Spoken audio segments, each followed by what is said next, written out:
Hello everyone, this is Wilson Cole and I'm president of Adams, Evans & Ross. And I want to talk to you guys about how to manage growth. And you may be thinking, hey, why is my collection guy telling me how to manage growth? Well, two things on that. Number one, I've run a company for 30 some odd years and we've had to manage gas and brake. But more importantly, I get the amazing benefit of seeing a diverse amount of companies that did things magnificently right.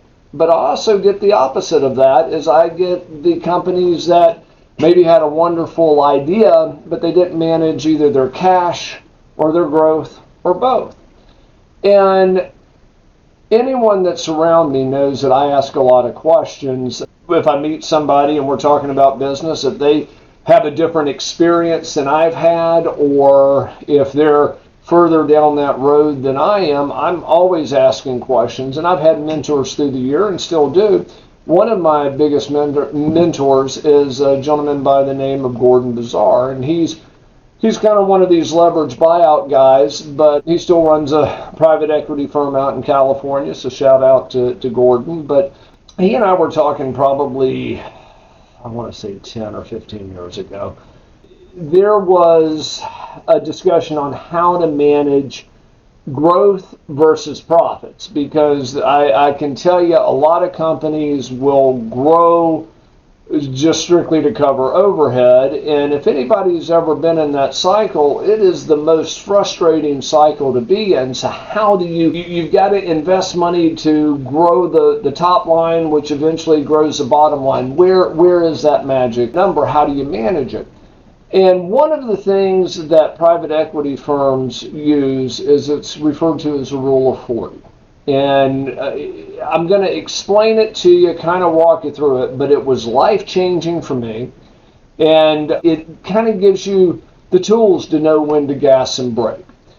Let me give you a simplistic form of it. Is basically the rule of 40 is your profit and your growth should equal 40%.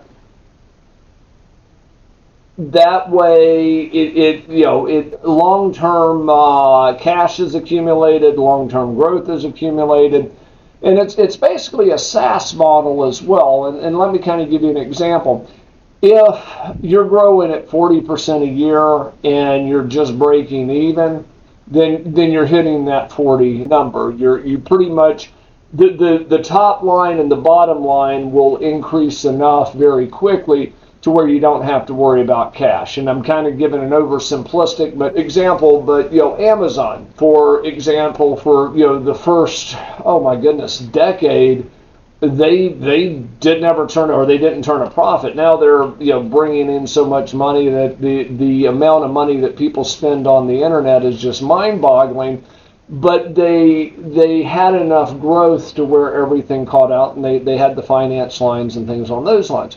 But let me give you an example. Let's say if you're growing at 45% growth and you're losing 65%, well, you're on a burn rate and you're going to burn through some cash, and that's going to create some problems. So ultimately, what the rule of thumb that we utilize here is pretty simple. On most standard years, we want to see a 20% growth rate and a 20% profit of all of our revenues after all taxes are paid. That's our 40% number. Now, there are times where we've acquired a company or we're wanting to expand and get a bigger footprint. We may go to a 30% growth and a 10% profit rating. And then there's some years that through the years it's like, I want to take a breather. So we may only look at a 10% growth rate. Well, if we only do a 10% growth rate, we better be just breaking the bank with the cash that's coming in. And so we're going to expect a 30% profit margin, at the end of the year, after expenses, after everybody is paid, including myself, And that's one thing that a lot of entrepreneurs don't do, is they say, well, Wilson, I'm making, whether it's $200,000 or whether it's $600,000 a year in profit. And it's like, well, what are you pulling in salary? Well, that is my salary. Well, what would you pay somebody to sit in your seat? And if it's you're going to pay somebody, whether it's $100,000 or $300,000 to sit in your seat, that's really a cost. So your profit may actually be a little less than that. But without getting too far into the weeds, as you're trying to manage your growth, as you're trying to manage your profits, and if you're in the hyper growth mode and you're burning through cash, keep an eye on that 40%.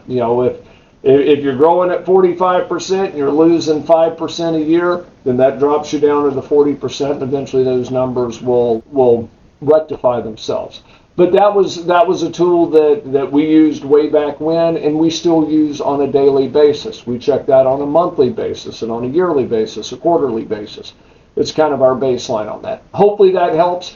If you have a collection, and that's a neat way to find some new profits, or if you want to look for backdoor hires, which is yet another way to find found money, certainly reach out to us on our website and book an appointment with me or one of our staff attorneys at staffingdebt.com, or visit us and request a demo of our software at backdoorhires.com. Thank you.